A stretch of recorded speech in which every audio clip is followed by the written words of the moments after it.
Attorney, hinihila kami ng barangay kasi nag-break kami ng jowa ko at gusto raw ayusin. Pwede ba yun? Alam mo, madalas yan sa mga barangay. Kahit usaping puso, gustong makialam. Pero sa batas, hindi trabaho ng barangay ang mag-ayos ng love life. Ang sakop ng barangay justice system ay mga bagay tulad ng away kapitbahay, gulo sa lupa, utang, ingay, family disputes o community conflicts. Kung boyfriend-girlfriend lang at nag-break kayo, wala silang legal na authority para pilitin kayo magbalikan o ayusin ang relasyon. Puso yan, hindi kaso.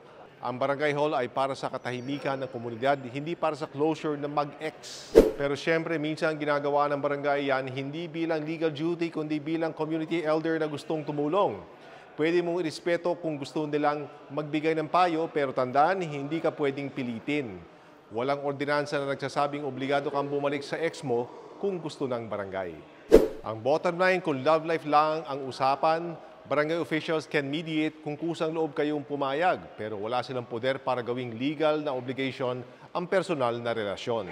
Kaya't bago maksyon, lagi mo na pag-isipan. Ito si Attorney Tony Roman, handang magbigay ng free legal advice na wala lokohan.